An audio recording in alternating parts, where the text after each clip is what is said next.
히브리서 11장 17절로 19절 같이 합독하겠습니다. 아브라함은 시험을 받을 때에 믿음으로 이삭을 드렸으니 그는 약속들을 받은 자로 돼 그 외의 아들을 드렸느니라. 그에게 이미 말씀하시기를 내 자손이라 칭할 자는 이삭으로 말미암으리라 하셨으니 그가 하나님이 너희 이삭을 죽은 자 가운데에서 다시 살리실 줄로 생각한지라. 비유컨대 그를 죽은 자 가운데에서 도로 받은 것이니라. 아멘. 우리 성도들을 바라볼 때에 어떤 분들을 보면 되게 이제 안심이 되고 제가 안정을 얻는 그런 분이 있는가 하면, 어떤 분을 볼 때는 대단히 불안하고 조마조마한 분들이 있어요. 상황이 잘 풀려도 어떤 분은 불안하고, 상황이 안 풀려도 불안한 분이 있어요. 교회에서 열심히 내도 불안하고, 열심을 내지 않아도 불안한 분이 있어요. 또 반대로 어떤 분은 잘 풀려도 안심될 뿐 아니라 잘 풀리지 않아도 전혀 걱정이 안 되는 분이 있어요. 교회에서 열심히 해도 안심이 될 뿐 아니라 교회에서 무언가를 열심히 하지 않아도 아주 안정감을 주는 그런 분이 있어요. 뭐가 여러분 이 차이를 나는 것 같으세요? 제가 볼 때 이 차이를 나는 가장 큰 것은 자기 개인적인 하나님을 만난 것과 만나지 않은 것의 차이예요. 자기 개인적인 하나님을 만난 분들은 어떤 상황이 있어도 별로 불안하지 않아요. 열심을 내든 내지 않든, 상황이 풀리든 풀리지 않든, 결과가 좋든 좋지 않든 그런 분을 볼 때에는 그렇게 불안하지 않아요. 그런데 하나님을 이야기하긴 하는데 자기 하나님의 고백이 없는 분들, 개인적인 하나님의 고백이 없는 분들을 볼 때에는 늘 그 베이스에 뭔가 좀 불안한 여지가 항상 깔려져 있어요. 열심을 내도 이 열심이 언제 꺼질지 몰라요. 잘 풀려서 감사를 해도 상황이 언제 막혀서 언제 그것이 불평과 하나님에 대한 의심으로 바뀔지 몰라요. 그래서 이게 우리로 말하면 개인적인 하나님을 뭐로 얘기하냐면 체험신앙이라고 해요. 체험신앙. 나의 하나님을 만나는 것이 매우 중요해요. 매우 중요해요. 지난주 말씀을 드릴 때 이 체험신앙이 왜 중요하냐, 두 가지 관점에서 참 중요한 걸 볼 수 있어요. 한 가지는 체험신앙이 있다는 것은 그 전제가 뭐가 전제되냐면 여호와의 말씀이 들렸다는 것과 그 말씀을 삶에서 실천했다는 것을 전제해요. 하나님을 극적으로 만난 사람들 보게 되어지면 공통점이 뭐냐, 말씀이 들려요. 자기한테 그 말씀이 삶의 실천이 있어요. 그리고 얼마간의 불편한 시기를 겪은 다음에 지난주 아브라함이 약속의 땅에서 하나님을 다시 만난 것처럼 자기 하나님을 개인적으로 만나요. 이런 경험이 딱 있는 분들은 이제는 어떤 경우가 와도 불안하지 않거든요. 개인적인 체험이 있다, 이런 경우는 한 가지는 그 전에 말씀이 들리는 분이구나, 또 삶의 구체적인 실천이 있구나, 이걸 알 수 있어요. 이 과정을 거치면 반드시 개인적인 하나님을 만나게 되어져 있어요. 그리고 이 하나님을 만나면 그 다음에 무엇이 올 것을 우리가 예상할 수 있어요? 하나님의 테스트가 올 것을 예상할 수 있어요. 이 테스트는 우리 가운데 매우 큰 유익이죠. 마치 그 어린아이들, 지금 보면 참 이제 어리죠. 군복을 입고 있어도 어려 보여요. 근데 그 친구들이 22살, 23살에 군대 갔다 나오면 학교에서는 예비역이라고 하지만 우리가 볼 때 어려 보이지만 분명히 다른 게 있어요. 힘들고 어려웠었는데 그 군대를 갔다 오고 나면 가기 전 사람과 갔다 온 사람의 그 차이가 있어요. 그래서 우리가 군대 갔다 오면 철들었다 그러고 훨씬 어른스럽다고 얘기를 하죠. 하나님의 테스트가 우리한테는 군입대라고 생각을 하시면 돼요. 그것은 우리한테 매우 큰 유익을 주죠. 그리고 그 군 입대 가운데 많은 시련이 있는 것처럼 하나님의 테스트 가운데 시련이 있어요. 그럴 때 이 테스트는 누가 받아요? 개인적인 체험이 있는 사람에게만 테스트를 주신다라는 거예요. 우리가 흔히 이야기하는 하나님이 저를 시험하세요. 그 시험은 많은 경우는 시험이 아니라 세상에서의 시련 또는 사탄의 유혹이에요. 세상에 죄가 가득하기 때문에, 내가 개인적으로 미련했기 때문에, 내가 믿음이 없었기 때문에, 또는 세상이 유혹할 때, 템테이션 시험할 때에 내가 거기 넘어갔기 때문에 겪는 어려움이지, 하나님의 테스트가 아니라는 거예요. 하나님의 테스트는 우리한테 100% 유익합니다. 우리를 성장시킵니다. 보지 못한 것들을 보게 만듭니다. 더 풍성한 것이 무엇인지, 가치 있는 것이 무엇인지를 명확하게 보게 만들어요. 전에는 보지 못했던 영적인 것들을 분명히 보게 만들어요. 그래서 테스트는 우리에게 매우 유익해요. 이런 관점에서 보면 체험신앙이 매우 중요해요. 특히 이 시대는 더더욱 그래요. 왜? 이 시대는 다 상대적이라 절대주 하나님 이야기하기가 매우 옳지 않게 보여요. 제대로 공부를 했고 건강한 이성을 가지고 있는 사람들이 자기 신이 절대라고 주장할 때에는 그것이 독선으로 보이고 편협하게 보이는 세태예요, 지금이. 그런 가운데에서 우리가 이것을 고백하기 위해서는 정말 중요한 게 뭐냐면 나의 하나님의 고백이 있어야 돼. 나의 하나님의 고백. 다른 사람들은 경험하지 못한, 나만 경험할 수 있는, 나만 경험한, 나만 고유하게 독특하게 경험했던 하나님이 있는 분들은, 이런 분들은 어떤 경우에도 쉽게 넘어지지 않습니다. 우리가 신앙생활을 하기가 여러분 얼마나 어려운지 아세요? 첫 번째, 세상이 우리를 가만두지 않아요. 세상의 사람들이 우리를 가만두지 않아요. 그 다음에 세상 자체, 세상 구조 자체가 우리를 가만두지 않아요. 세상이 원래 성경에서 이야기할 때 타락을 전제로 하기 때문에 세상에는 죄가 가득해요. 세상의 질서는 약육강식이에요. 힘이 없는 동물의 세계와 별반 다를 바가 없어요. 지금 이 세계 정세를 보세요. 지금 우리나라와 일본의 관계를 보세요. 뭐가 다릅니까? 억지를 부릴 때 그 억지가 그냥 가는 거예요. 세상이 우리를 가만두지 않아요. 오늘날은 교회도 우리를 가만두지 않아요. 이상한 목사들도 많고 이상한 성도들도 많고 이상한 교회들도 많아요. 그러다 보니까 하나님을 온전히 믿고 나아가는 것이 너무너무 쉽지 않아요. 그럴 때 개인적인 하나님을 만난 분들은 그런 경우에도 교회를 안 나간다든지 기도를 중단한다든지 하나님을 멀리하는 일은 하지 않는다고요. 잠깐 그럴 수 있어요. 잠깐. 그러나 결국은 하나님께 돌아오게 되고 자기 개인적인 하나님을 만난 사람들은 이 신앙이 흔들리지 않아요. 그러니까 여러분들 가운데 여러분 스스로의 하나님을 만날 수 있기를 바랍니다. 아멘. 나의 하나님을 만나셔야 돼요. 나의 하나님. 이것은 만나셔야 되고 만나야만 해요. 왜? 앞서 말씀드린 것처럼 말씀이 들리고 삶의 실천이 있으면 만나게 되어져 있어요. 순리가 원리가 그래요. 원리가. 그럴 때 지난번에 말씀을 드린 것처럼 여러분에게 다시 한번 좀 설명을 드리고 싶어요.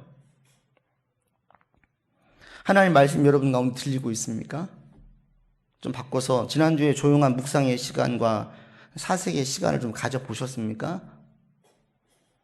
목사는 참 그게 좋은 것 같아요. 교회 와서 조용히 있는 시간들이 많으니까. 여러분들 그렇지가 않죠. 치열하죠. 늘 사람들과 관계를 맺죠. 그래서 내가 의지적으로 시간을 떼어놓지 않으면 조용한 시간을 갖기가 힘들어요. 하나님의 말씀 여러분 가운데 계속 들려지기를 바랍니다. 아멘. 자꾸 들으셔야 돼요. 내게 말씀하신 하나님 들리셔야 돼요. 그리고 여러분 삶에 실천이 있기를 바랍니다. 실천, 구체적으로. 두리뭉실하는 것이 아니라 구체적으로 삶에 무엇이든지 언어이든지 태도이든지 다른 사람을 대하는 자신이든지 내 삶의 문제에 대한 바라보는 반응이든지 무엇이든지 말씀으로 믿음으로 구체적인 실천이 있어야 돼요. 그리고 또 한 가지 그 다음에 그 실천 가운데에서 견디는 시간이 있어야 돼요. 견딜 수 있기를 바라요. 실천을 하게 되어지면 반드시 불편의 시간이 있습니다. 내국 같지 않은 시간을 경험을 해요. 때로는 불이익을 겪기도 합니다. 손해를 봐요. 근데 그 시기를 계속 견디면 그때 이제 딱 하나님께서 나에게 구체적이고 매우 직접적으로 내 삶에 들어오셔서 내게 말씀하시는 하나님 만나게 돼요. 이 원리예요. 여러분 가운데에 이런 하나님을 있기를 바랍니다. 이렇게 가만히 생각을 해보니까 오늘날 왜 건강한 교회가 점점 적고 건강한 그리스도인들, 강한 그리스도인이 적은가? 다 이 문제예요, 이 문제. 개인적인 하나님을 만나지 않기 때문에 그래요. 더 나가면 말씀이 안 들려요. 종교 행사처럼 예배 드리고 끝나요. 그 다음에 말씀이 들렸어요. 좋은데 은혜 받았는데 그걸로 끝나요. 실천하지 않아요. 성경은 계속 강조하는 것이 믿음이라는 것이 입술의 고백을 얘기하는 것이 아니라 삶의 실천으로 이어지는 걸 계속 촉구하고 있는데 실천이 없어요. 부담을 갖지 않는 거예요. 예배를 드렸는데 실천이 없을 때 부담을 가져야 되거든요. 부끄러워야 되거든요. 그런데 실천이 없는 것에 대한 부담이 없어요. 그 다음에 견디지를 않아요. 실천하다가 그냥 관두는 거예요. 그리고 더 나아가서 그러다 보니 하나님의 테스트를 받지 못하는 거예요. 테스트를 겪고 나면 산과 같은 믿음이 생겨요. 산과 같은. 흔들림이 없어요. 딱 보면은 안정감이 있어요. 삶의 외적인 환경의 영향에 상관없이. 풀리든 풀리지 않든 어떤 문제가 있든지 그 삶의 기본적인 하나님의 자기 고백이 있기 때문에 흔들림이 없어요. 이런 분들은 어떻게 해요? 뭘 해도 늘 일관성이 있어요. 꾸준함이 있어요. 기복이 적어요. 그런데 오늘날 일명 철새 교인들이 많다고 이야기하잖아요. 이것은 한국 교회 그리스도인들 전체를 볼 때는 매우 마이너스예요. 철새 교인이 많다는 것은 뭐예요? 견디는 성도들이 적다는 거예요. 자기 마음에 안 맞으면 옮기는 거예요.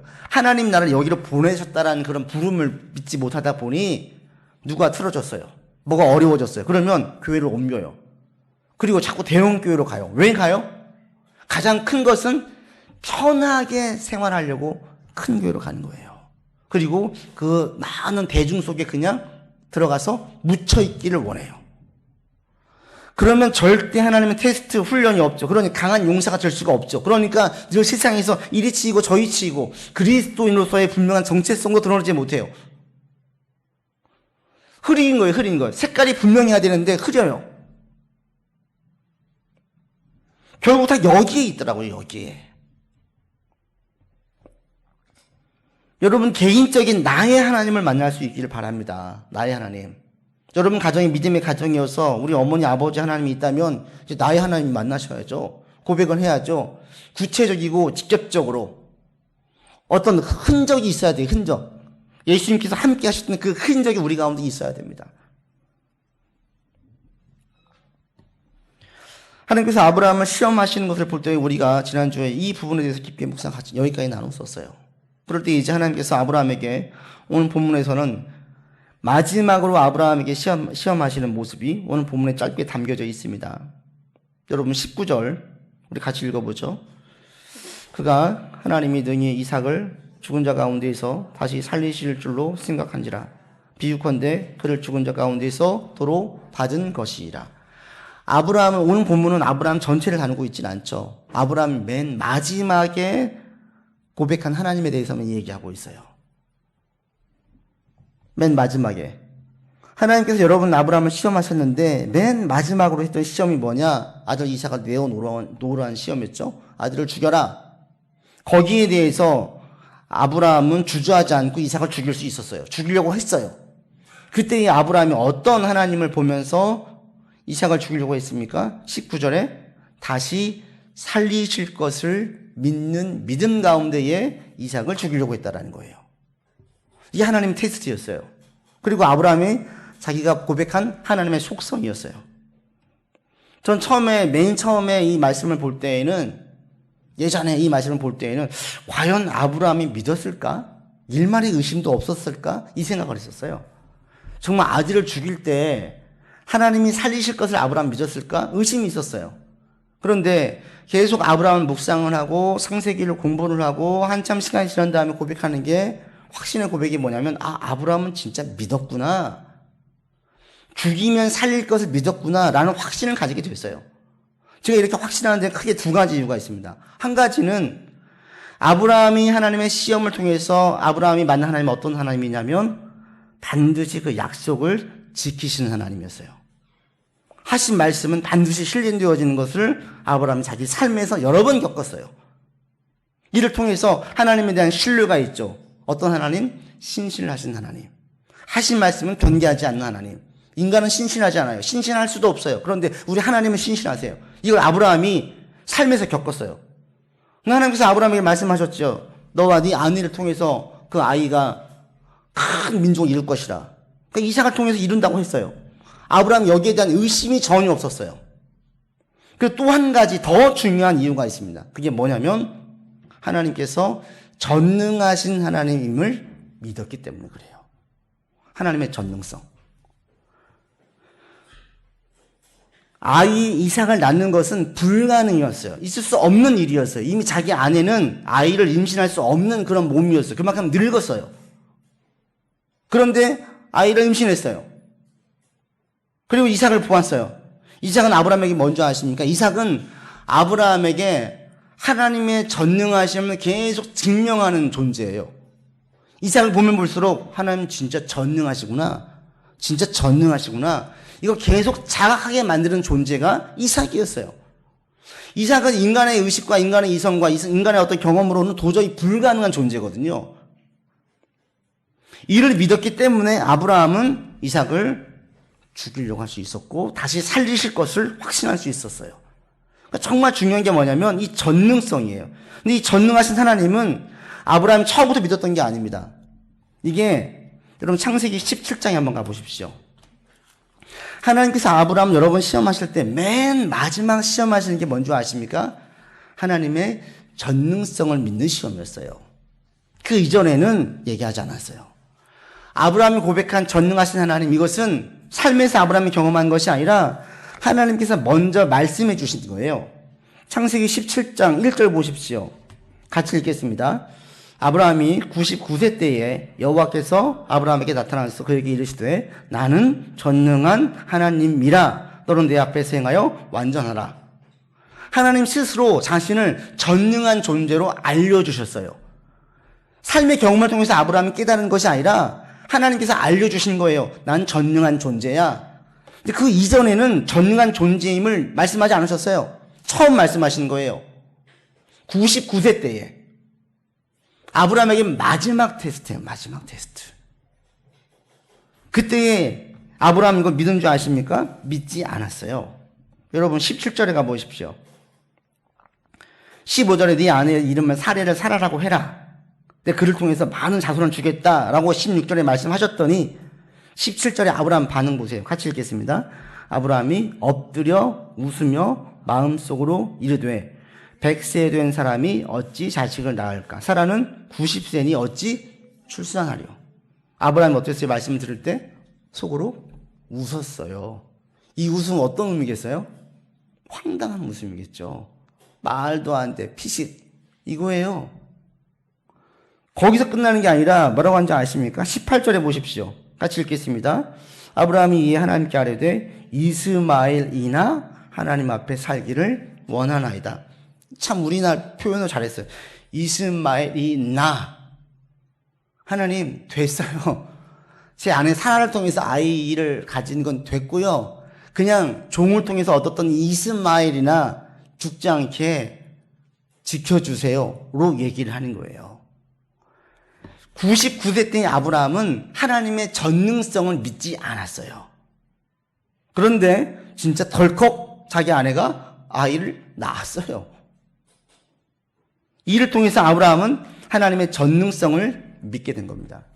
즉 하나님께서 아브라함에게 마지막 테스트는 마지막 가장 중요한 하나님의 속성을 알려주신 것은 전능성이었고 아브라함이 마지막으로 통과하면서 하나님의 속성을 믿었던 하나님의 속성은 전능성이었다는 거예요. 최종 시험, 최종 테스트가 전능성이래요. 저는 이 말씀을 처음에 준비할 때 잠깐만 전능하신 하나님? 나 믿는데? 여러분 믿지 않아요? 우리 오늘 찬양했어요. 전능하신 나의 주 하나님. 전능하신 하나님 믿습니까? 우리 다 믿어요. 그런데 아브라함에게 마지막 단계에서 이렇게 말씀하신 것은 뭐예요? 믿지 않았다는 거예요. 우리도 가만히 생각을 해보니까 다 전능하신 하나님으로 고백을 하지만 우리가 진짜로 믿는가? 제가 고민을 가만히 생각을 해보니까 믿지 않아요. 하나님의 전능하심을 정말 믿는다면 어떤 상황에도 낙심해하지 않고 불안하지 않고 염려하지 않아야 돼요. 하나님의 전능하심을 믿는다면 어떤 경우에도 부정적이거나 두려워하거나 분노하거나 의심하거나 절망하거나 염려할 필요가 없어요. 근데 우리는 여러 상황에 대해서 이런 반응을 보여요. 또 하나, 전능성을 진짜 믿으면 하나님께 간절히 기도하지 않을 수 없어요. 문제가 생기면 생길수록 더 기도하지 않을 수 없어요. 그런데 우리의 삶을 보십시오. 여러분, 불안합니까? 불안하지 않습니까? 염려합니까? 염려하지 않습니까? 문제가 있을 때 노심초사하지 않습니까? 불안해서 그 불안함을 달래기 위해서 기도하지 않습니까? 그거 진짜 문제가 생기면 기도하십니까? 기도하잖아요.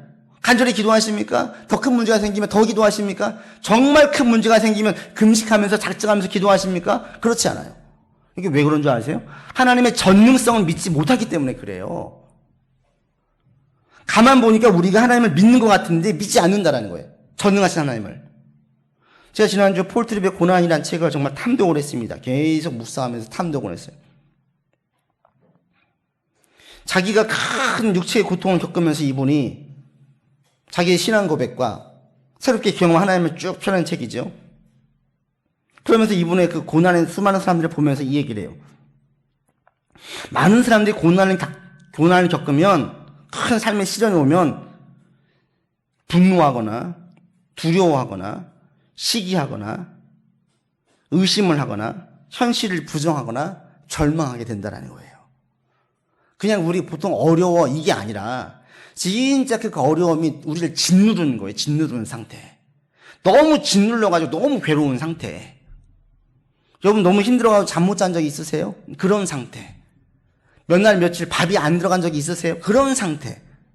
이런 것들을 겪을 때에 어떤 사람들은 그 시련을 통해서 막 분노가 가득 차요. 어떤 사람은 두려움이 가득 차 있어요.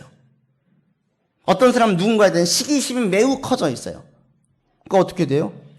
이런 것들이 있으면 절대 좋은 말이 안 나오죠. 좋은 태도가 안 나오죠.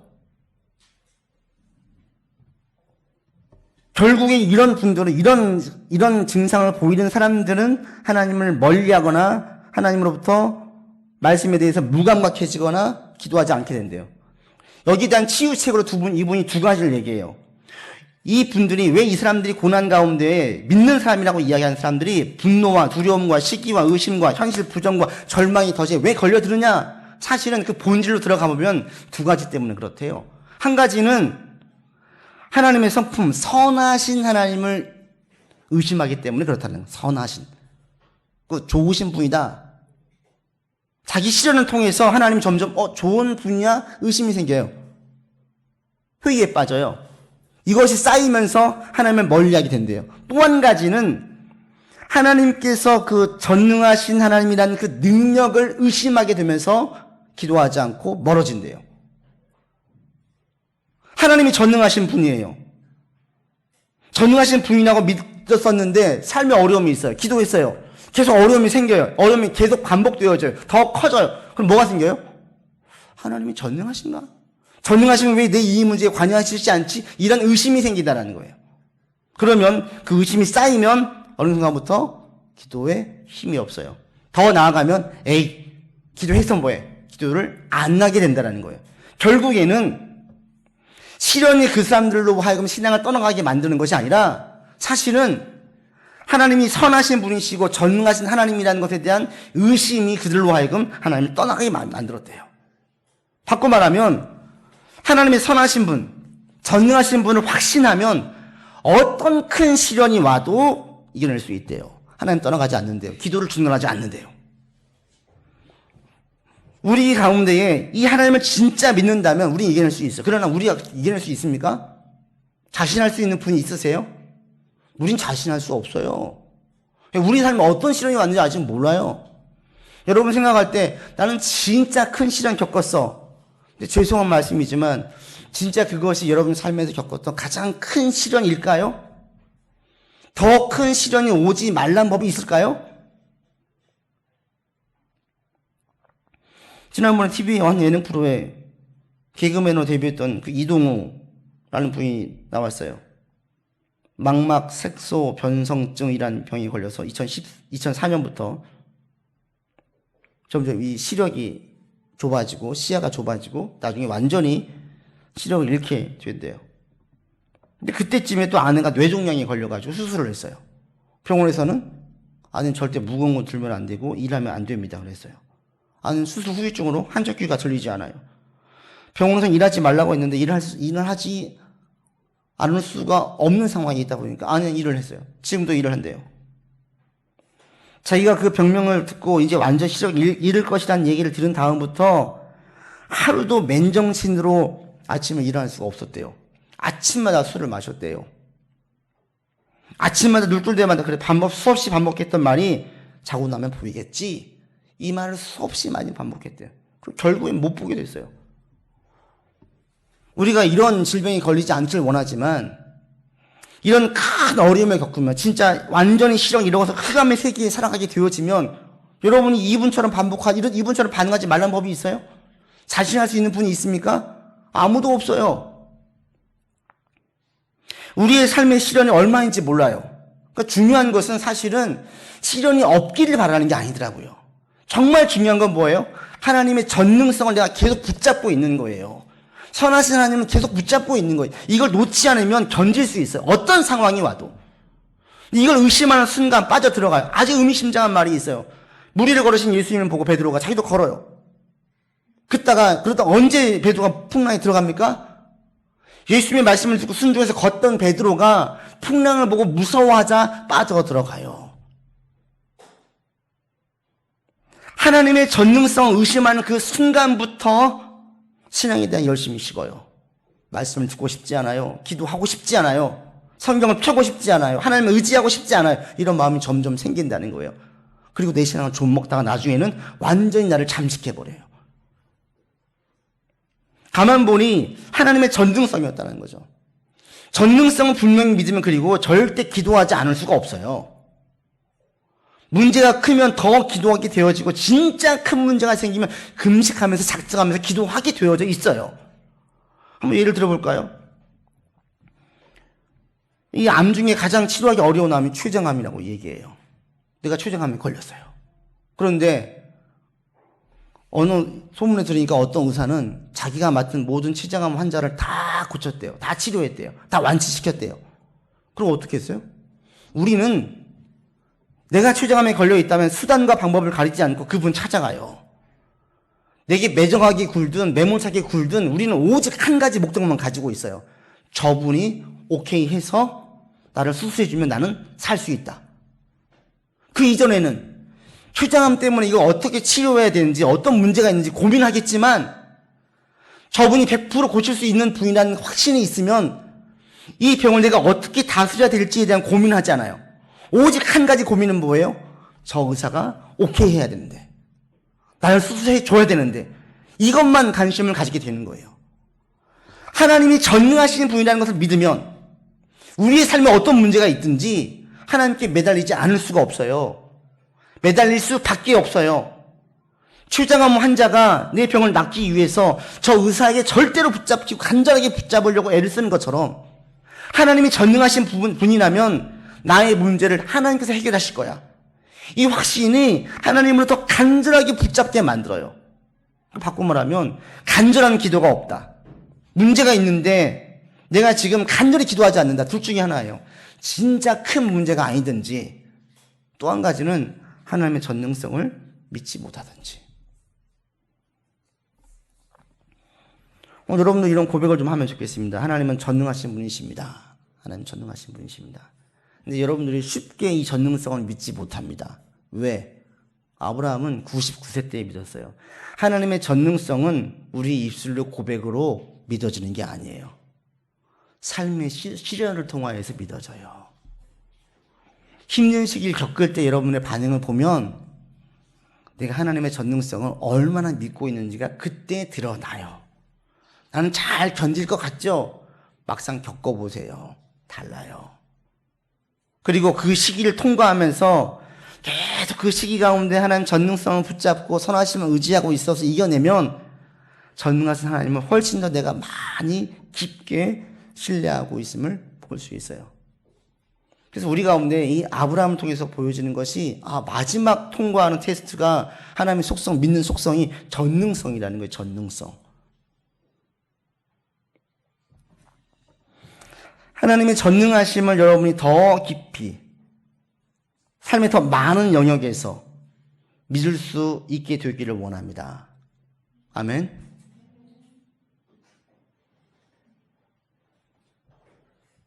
하나님이 어디까지 전능하세요? 어디까지? 대부분 우리가 통제 가능한 영역에서 하나님의 전능성을 보려고 해요. 내 통제 밖의 일들은 하나님도 전능하지 않다라고 생각을 해요. 그 사인이 불안과 염려와 두려움이 계속 우리를 흔드는 거예요. 잠깐은 풍랑 보고 무서워할 수 있지만 다시 정신 차릴 수 있어요. 하나님의 전능성을 붙잡는 사람이라면. 근데 전능하심을 온전히 믿지 못하기 때문에 풍랑을 보고 무서워서 덜덜 떨고 있는 거예요. 그럴 때 이 출발이 어디인 줄 아세요? 아브라함 통해서 알 수 있어요. 하나님께서 아브라함을 제일 먼저 시험하셨던 부분이 뭐예요?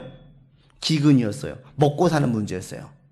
여러분이 하나님의 전능성을 믿기 위해서는 제일 첫 번째 테스트가 뭐로 오냐면 먹고 사는 문제에서 하나님을 신뢰하느냐. 여기서 와요.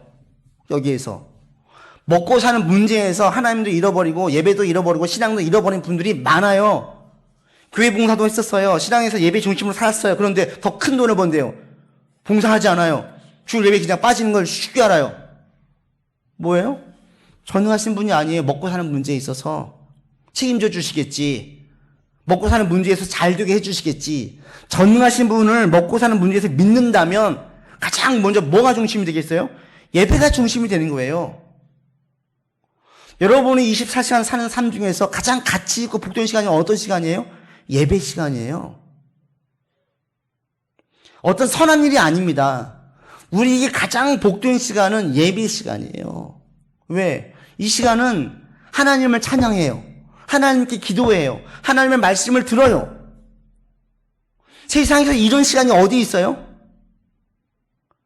하나님과 직접적으로 만나기 위한 시간은 예배 시간이에요. 먹고 사는 문제에서 하나님의 전능성을 믿는다면 절대 예배와 타협하지 않죠.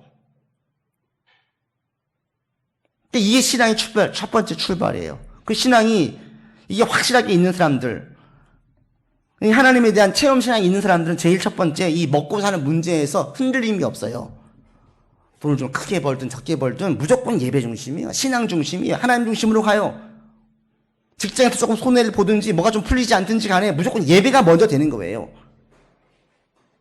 그리고 이 먹고 사는 문제가 풀려지면 그 다음으로 나아가죠. 하나님께서 아브라함에게 전능성을 가기 위해 제가 볼 때는 두 가지를 가장 크게 시험하셨어요. 훈련시키셨어요. 첫 번째는 먹고 사는 문제, 기근 통해서. 두 번째는 뭔지 아십니까? 자꾸 기도의 훈련을 시키세요. 기도의 훈련. 아니 뺏겼어요. 아브라함이 할 게 뭐예요? 기도밖에 없어요. 할 수 있는 게 아무것도 없었어요. 이런 상황을 두 번이나 만들었어요.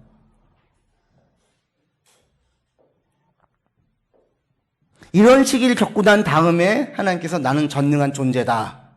이삭을 주겠다. 라고 말씀하셨어요. 그리고 이것을 아브라함은 이삭을 통해서 신뢰하게 되었어요. 여러분이 하나님의 전능성을 분명히 믿기 위해서는 지금 이것을 쌓아 놓으셔야 돼요. 첫 번째, 먹고 사는 문제에 있어서 하나님을 신뢰하세요. 염려하지 마세요. 염려는 우리 신앙을 좀먹습니다. 하나님의 전능성을 훼손시킵니다. 전능하지 않은 분으로 내가 인정하게 만들어요. 염려 자체가. 믿음으로 고백하세요. 지금 염려하는 게 있다면 하나님 이거 하나님께 넘기겠습니다. 위임하겠습니다. 위임이 무심하다, 방관하는 얘기가 아니죠. 염려하지 않은 채에 그 문제를 해결하는 거예요. 염려하지 않은 채에. 근데 우리는 염려하면서, 근심하면서 그 문제를 바라봐요. 그 속에 뭐가 담겨 있어요? 하나님 전능하지 않다라는 거예요. 그래서 우리 가운데 이 문제는 너무 중요한 문제인데 이것은 여기서 해결할 수 있는 문제가 아니에요. 내 삶에서 내가 싸워야 되는 문제예요. 여러분 지금 빚이 얼마나 있으세요? 여러분 개인적인 요즘 젊은 사람들은 젊은 부부들 집 얻을 때 다 대출받아요. 대출을 얼마나 있으세요? 그 문제를 어떻게 해결하고 싶으세요? 어떻게 해결해 나가고 있으세요? 돈을 벌기 위해서 내가 어떤 방법을 쓰고 싶으십니까? 거기에 그 방법들과 그 생각들 가운데에 하나님의 전능성을 의심하고 훼손하던 방법은 없습니까? 이것은 이제 내 문제예요. 내 문제. 이게 또 혼자일 때는요, 덜 해요. 가정을 이루면요, 더 어려워져요.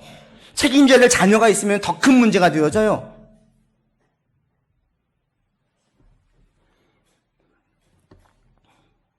먹고 사는 문제에 있어서 하나님을 신뢰하는 여러분 되기 바랍니다.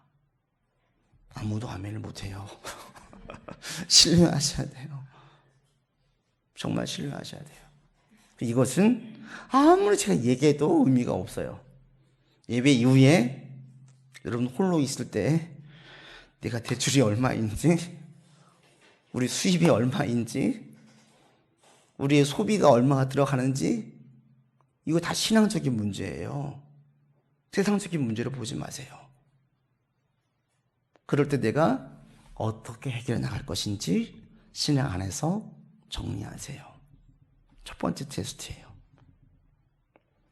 그 다음에 하나님 우리 가운데에 자꾸 답답한 상황들을 만드실 때가 있어요. 하나님께서.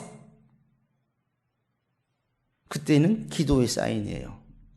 너무 좋은 시간이에요. 여러분 그때 반드시 무릎을 꿇고 기도하려고 하세요. 미련하게 동분서주하면서 다 뛰어다니려고 하지 마시고 그냥 그 자리에서 무릎을 탁 꿇으세요. 그리고 외치세요. 언제까지? 응답이 올 때까지 계속. 그러면 하나님의 전능성이 점점 삶의 영역에서 커져요. 그리고 나중에는 아브라함처럼 이삭을 죽여라라고 이야기할 때 자기 이성의 상식의 경험의 범위를 넘어서는 요구가 올 때에 의심하지 않고 주저하지 않고 그냥 행동으로 옮길 수 있어요.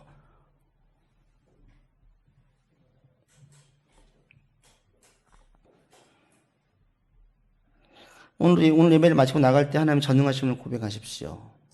하나님 전능하신 분이십니다. 그리고 제가 이 전능하심을 삶에서 분명하게 고백을 하고 계속 어떤 삶의 시련이 와도 고백하면서 가겠습니다. 라고 기도하시는 여러분 되기를 바랍니다. 아멘? 진짜 아멘이에요. 아브라함은 하나님의 전능성을 고백하는 데에 75세 때 부름받아서 100세에 고백을 했으니 무려 25년의 시간이 걸렸어요. 여러분 지금 몇 세세요? 25년 후에 이걸 고백할 수 있어요. 25년 후에. 근데 제가 성경을 쭉 묵상을 하고 어디 잠자리에 누웠는데 불현듯 떠오르는 생각이 뭐냐면 하나님의 전능성을 고백하는데 25년이 걸리지 않은 분들이 있더라고요. 긴 시간이 걸리지 않은 분들이 있어요. 그냥 월반 했어요. 월반. 누군지 아세요? 예수 그리스도의 부활을 목도한 신약시대의 성도들이었어요. 그들은 아브라함처럼 25년을 믿지 않았는데 하나님의 전능성을 의심하지 않았어요. 목에 칼이 들어와도 하나님을 부인하지 않았어요. 자기의 먹을 것을 함께 나누었어요. 그리고 기꺼이 순교의 길로 갔어요. 25년 시간이 걸리지 않았어요. 어떻게 이게 가능해요? 부활하신 예수님을 보았기 때문에 그래요. 부활하신 예수의 소식을 믿었기 때문에 그래요. 우리가 하나님의 전능하심을 고백하기 위해서는 우리의 삶에서는 먹고 사는 문제에 대한 하나님의 신뢰를 쌓아가시고 기도를 하면서 하나님께 나아가셔야 되는데 가장 궁극적으로 더 중요한 문제가 있는데 그게 뭐냐면 부활의 주님을 내가 확실하게 믿는 거예요. 사망을 깨치신 부활을 내가 믿는다면 계속 고백을 한다면 하나님의 전능하심을 믿는 고백과 연결되어져 있어요. 예수의 부활을 내가 믿습니다. 이 말은 곧 하나님의 전능하심을 제가 믿습니다라는 고백이에요. 부활하신 예수님께서 나를 자녀 삼아주셨습니다. 이 말은 곧 하나님께서 나를 끝까지 책임지시겠다는 문제예요. 인간이 여전히 아무리 과학이 발달해도 해결할 수 없는 문제가 있는데 이 사망의 문제예요. 이 사망의 문제를 주님께서 부활하심으로 깨주셨어요. 사후의 세계에 대해서 확신을 주셨어요. 이것이 제자들로 하여금 하나님의 전능하심을 신뢰하게 했고 어떤 시련과 어떤 어려움이 와도 의심하지 않고 두려워하지 않고 위축되지 않고 담대하게 나갈 수 있게 만들었어요. 우리도 마찬가지입니다. 부활의 주여, 우리를 온전케 하시는 이신 예수님을 바라보면 하나님에 대한 전능하신 우리 가운데 회복할 수 있어요. 아브라함은 25년이 걸렸지만 그게 구약과 신약의 본질적인 차이예요. 구약은 그냥 믿었어요. 보지 못했어요. 신약은 목격자들이 있어요. 부활하신 예수를 보았어요. 바울도 다메섹에서 부활하신 주님을 만났어요. 사울아 사울아 네가 왜 나를 핍박하느냐. 부활하신 주님의 육성을 보지 못했고 함께 먹지 못하였지만 부활하신 주님을 바울은 만났어요. 그것이 바울의 인생을 완전히 바꿔놓았어요. 목숨을 내걸고 하나님의 전능하심을 신뢰하면서 나가게 만들었어요. 마찬가지입니다. 오늘날도 순교자들이 얼마나 많이 있습니까? 신앙 때문에 탄압받는 자들이 얼마나 많이 있습니까? 어떻게 그것이 가능해요? 이 긴 시간 아브라함처럼 먹고 사는 문제 기도로 쌓았기 때문이 아니라 부활하신 주님을 온전히 믿었기 때문에 그렇습니다. 이 시간 온전히 고백합시다. 부활의 주님을 나의 구주로. 그러면 우리 가운데 성령께서 내주하세요. 성령께서 내 안에서 활동하세요. 직접 내가 느낄 정도로 성령의 역사를 보게 만들어주세요.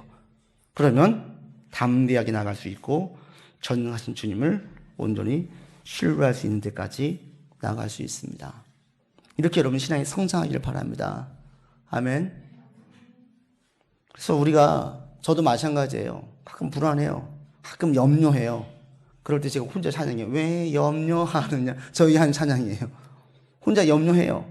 가만 보면 사실은 본질적인 이 전능성의 문제였어요. 부활하신 주님, 나를 택하신 주님에 대한 의심을 내가 하고 있는 거예요. 강하게 붙들고 있으면 나를 부르신 소명, 내게 맡기신 사명이 있음을 내가 분명히 확신한다면 염려하지 않을 텐데, 의심하지 않을 텐데.